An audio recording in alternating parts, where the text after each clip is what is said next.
내 하나님이여, 내가 이 백성을 위하여 행한 모든 일을 기억하사 내게 은혜를 베푸시옵소서. 아멘. 오늘 하나님께서 우리에게 주신 이 말씀을 가지고 모든 일을 기억하사 은혜를 베푸시옵소서 라는 제목으로 함께 은혜 나누길 원합니다. 스룹바벨을 통한 1차 기한과 에스라를 통한 2차 기한이 기록된 에스라서에서 이어지는 느헤미야서는 느헤미야를 중심으로 한 3차 기한과 그 이후에 진행된 성벽 재건과 개혁운동을 다루고 있습니다.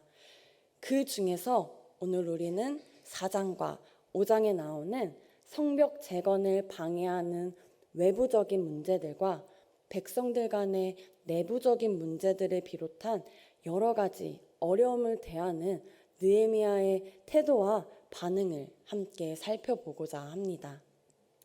먼저 4장을 보면 대적들이 성벽 재건을 방해하는 장면으로 시작되고 있습니다. 4장 1절에서 3절 말씀을 제가 읽어드리겠습니다. 산발랏이 우리가 성을 건축한다함을 듣고 크게 분노하여 유다 사람들을 비웃으며 자기 형제들과 사마리아 군대 앞에서 일러 말하되 이 미약한 유다 사람들이 하는 일이 무엇인가? 스스로 견고하게 하려는가? 제사를 드리려는가? 하루의 일을 마치려는가? 불탄 돌을 흙 무더기에서 다시 일으키려는가 하고 암몬 사람 도비아는 곁에 서 있다가 이르되 그들이 건축하는 돌 성벽은 여우가 올라가도 곧 무너지리라 하더라. 산발랏은 사마리아 지역에서 영향력을 행사하고 있던 지도자였습니다. 바벨론 포로기 때는 예루살렘이 사마리아의 영향력 아래에 있었는데 바벨론에서 귀환한 유다 백성들이 다시금 예루살렘 성벽을 재건하고 또 과거의 영광을 회복하려고 하니 못마땅해서 방해를 했던 것이죠. 성벽을 재건하는 일이 왕을 반역하는 일이라고 협박했음에도 불구하고 개의치 않고 느헤미야의 주도로 성벽 재건 공사를 시작하자 이스라엘 자손들을 향해 너희는 성벽을 세울 힘이 없다. 다시 세운다 해도 부실해서 여우가 올라가도 금방 무너질 것이다 라고 조롱을 합니다. 이러한 조롱과 독설은 이스라엘 자손들의 사기를 저하시켜서 성벽을 재건하는 일을 중단케 하려는 심리적인 작전이었습니다. 왕의 허락 속에서 진행되는 이 성벽 건축 공사를 본인들이 직접적으로 또 공식적으로 막을 수는 없으니 조롱하고 사기를 저하시키면서 스스로 중단하게 하려고 했던 것이죠. 이때 느헤미야의 반응은 어떠했을까요? 느헤미야는 하나님을 의지하고 기도합니다. 이어서 나오는 구절들을 보면 우리 하나님이여 들으시옵소서. 우리가 업신여긴을 당하나이다. 그들의 악을 덮어두지 마시옵소서 라고 하면서 하나님께 그들의 조롱과 방해를 갚아달라고 기도합니다. 산발랏과 도비아와 같이 하나님의 일을 열심으로 하는 백성들을 비웃고 조롱하는 사람들이 우리가 살아가는 이 시대에도 있습니다. 미약한 너네가 할 수 있는 게 무엇이 있냐? 너네는 아무것도 할 수 없다 라고 조롱하고 대적하며 하나님의 일을 방해하는 마귀를 이길 수 있는 방법은 오직 하나님께 간구하는 것입니다. 성벽을 재건하는 것은 그들의 말대로 미약한 유다 백성들의 힘으로 할 수 있는 것은 아니었습니다. 하나님께서 하신 것이었습니다. 그들은 이 모든 것이 하나님께서 이 백성들을 통해 일하고 계신다는 것을 알지 못했던 것입니다. 유다 백성들과 느헤미야의 뒤에는 하나님이 함께하고 계셨습니다. 하나님이 일하고 계셨습니다. 유다 백성들을 조롱하고 업신여기는 것은 곧 하나님을 욕하는 것과 같은 것이었던 것이죠. 그 사실을 알고 있던 느헤미야는 그들에게 맞서 싸우는 것이 아니라 하나님을 의지하며 간구했던 것입니다. 우리 또한 하나님의 일을 하는 우리를 조롱하고 핍박하는 자들과 우리의 힘으로 맞서 싸우는 것이 아니라 하나님을 의지하여 하나님께 간구하는 백성들이 되어야 하겠습니다.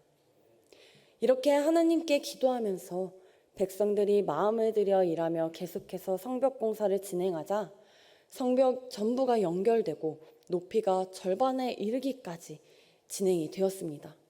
그렇다고 해서 적대자들의 공격이 멈춘 것은 아니었습니다. 오히려 한층 강도가 세졌죠. 그들은 무력으로 예루살렘을 급습으로 치고 공사를 중단시키기를 꾀했습니다. 이러한 사실을 알게 된 백성들은 4장 10절에 우리가 성을 건축하지 못하리라는 말을 하고 있을 정도로 낙심하는 모습을 보여주고 있습니다.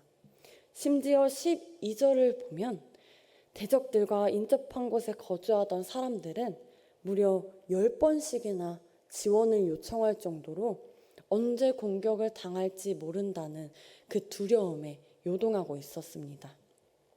이렇게 믿음이 연약한 백성들에게 느헤미야는 그들을 두려워하지 말고 지극히 크시고 두려우신 주를 기억하라고 말합니다. 그러면서 성벽을 쌓을 때 나머지 절반은 경계를 서고 낮에 일을 마치고도 밤에 경계 근무를 서며 대적들이 급습할 틈을 주지 않고 경계하고 방비합니다. 열심으로 일하며 열심으로 경계했습니다. 긴장을 늦추지 않고 옷도 벗지 않고 한 손으로는 일을 하며 한 손으로는 병기를 잡고 그렇게 경계하며 지냈습니다. 자신들의 일에 열심을 다하며 하나님이 우리를 위해 싸우실 것이라고 믿고 준비한 것입니다. 여러분, 하나님을 의지하는 우리는 사단을 두려워할 필요가 없습니다. 그러나 사단은 결코 만만한 상대는 아니기에 두려워할 필요는 없지만 과소평가해서는 안 됩니다. 철저히 경계하고 방비하며 틈을 보여서는 안 되는 것입니다. 사단은 언제나 우리를 호시탐탐 노리고 있습니다. 하나님을 의지하며 기도하는 것에서 멈추지 않고 우리가 할 일들을 하며 항상 깨어 기도하며 경계하고 방비하는 우리가 되어야 하겠습니다. 이어서 5장을 보면 백성들의 내부적인 갈등 상황이 나오는데요.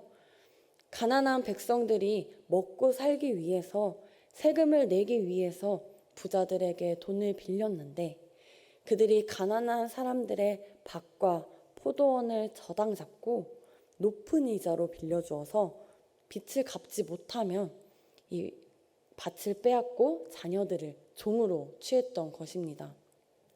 지도층에 있는 가진 자들이 이 가난한 백성들을 불쌍하게 여기지는 못할 망정 높은 이자를 받고 착취하고 있다는 백성들의 부르짖음을 들은 느헤미야는 크게 분노합니다.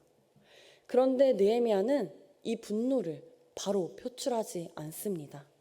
섣불리 감정을 표현하지 않고 깊이 생각하며 하나님의 공의대로 대처합니다. 감정적으로 대하는 것이 아니라 그들을 꾸짖고 강하게 훈계하죠. 당시 이스라엘 자손들은 하나님을 섬기는 민족들이고 하나님의 율법을 가진 민족이라는 사실을 자랑했지만 정작 하나님을 경외함으로 행하지 않고 율법을 행하지 않았습니다. 이방인들과 다를 바 없이 행동하고 동족 형제들을 착취하고 심지어는 그 자녀들까지 종으로 삼기까지 했던 것이죠.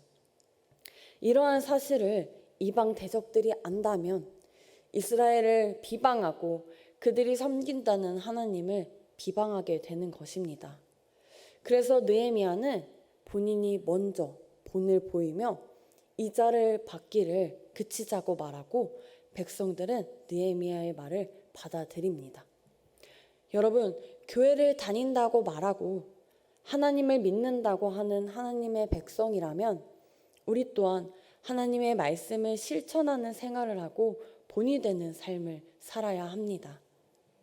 하나님의 백성다운 삶을 살지 못하고 하나님과 교회를 욕되게 하는 경우가 많아서 세상 사람들이 교회와 기독교인들을 신뢰하지 못하고 오히려 비방하게 되는 안타까운 경우들이 너무나도 많죠. 우리는 세상 사람들에게 하나님과 교회에 대한 비방거리를 주지 않기 위해 하나님의 백성으로서 하나님의 말씀을 실천하고 사랑하는 삶을 살며 우리의 삶과 행동을 통해 믿지 않는 사람들, 이방인들에게 본이 되는 삶을 살아야 하는 것입니다. 느헤미야는 이러한 삶을 살았습니다. 14절부터 18절을 보시면 느헤미야는 12년 동안 유다 땅의 총독으로 있는 동안 녹을 받지 않았을 뿐더러 이전에 있던 총독들은 백성들을 압제하고 양식과 돈을 빼앗기도 했는데 느헤미야는 하나님을 경외함으로 이같이 행하지 않았다고 말합니다. 도리어 자신의 돈을 들여서 성벽 공사에 힘을 다하고 또한 백성들에게 베풀었습니다. 이렇게 할 수 있던 이유는 무엇이었을까요? 느헤미야는 이 세상에서의 이익과 풍요보다 하나님께서 주시는 은혜의 가치를 알고 있었기 때문입니다. 오늘 함께 본 본문 말씀 19절을 다시 한번 같이 읽기를 원합니다. 내 하나님이여, 내가 이 백성을 위하여 행한 모든 일을 기억하사 내게 은혜를 베푸시옵소서. 이 19절에 보면 느헤미야는 하나님의 백성들을 위해 한 모든 일들을 기억하여 주사 은혜를 베풀어 달라고 간구합니다. 여러분, 인간은 누구도 하나님 앞에서 자신의 공로를 내세울 수 없습니다. 우리가 아무리 하나님을 위해 많은 일을 했어도 그 행위를 근거로 하나님께 은혜를 요구할 수는 없는 것입니다.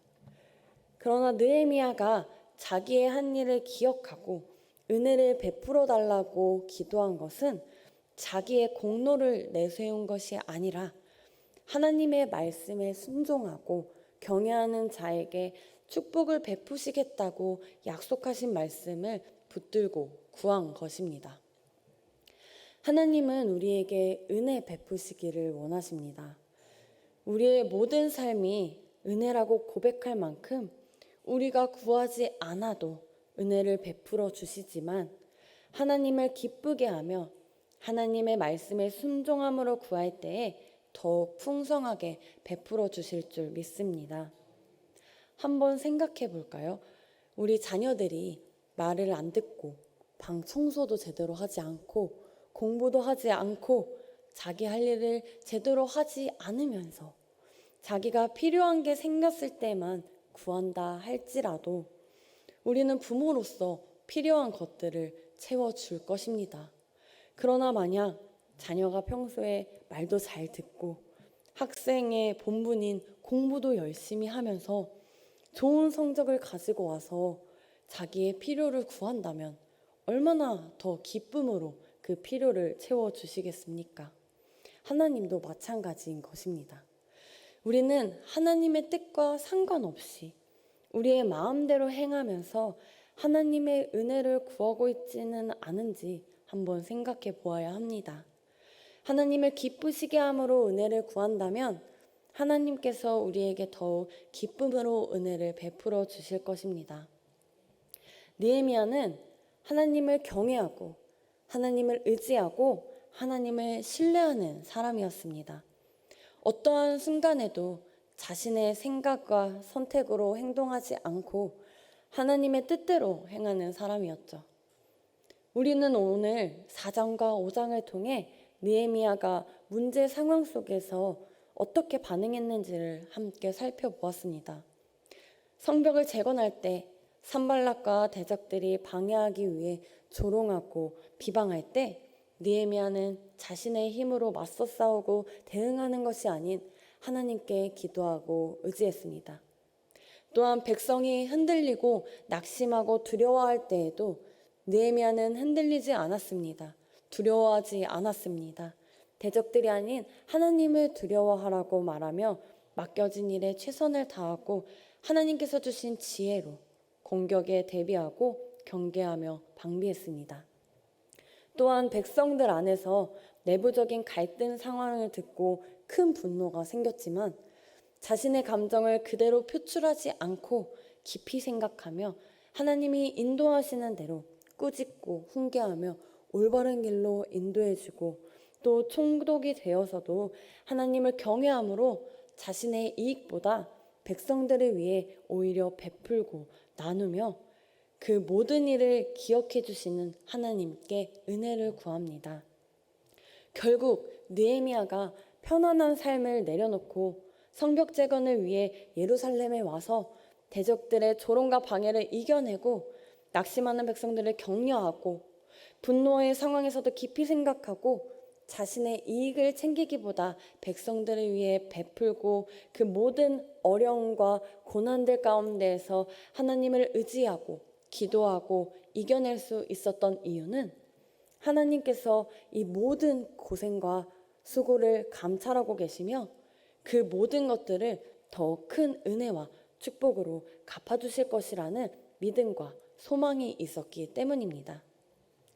여러분, 느헤미야는 하나님을 경외하며 말씀에 순종하고 하나님의 약속을 신뢰하며 살았기에 어떤 어려움과 문제가 닥쳐와도 하나님을 의지하며 기도함으로 그 무엇보다 하나님의 은혜를 바라며 살아갈 수 있었습니다. 이겨낼 수 있었습니다.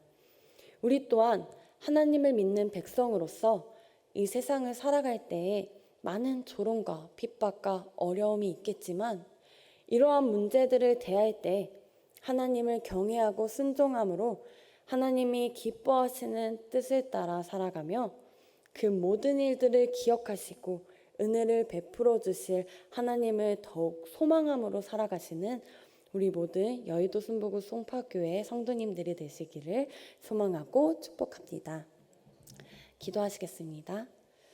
하나님 아버지 감사합니다. 오늘 새벽에 오늘 우리에게 주신 말씀을 붙들고 우리에게 선물로 주어진 은혜로 주어진 하루를 또한 살아가고자 합니다. 오늘 깨달은 생명의 말씀을 우리의 삶 속에서 실천하며 살아갈 수 있도록 우리에게 지혜를 더하여 주시고 은혜를 더하여 주시옵소서.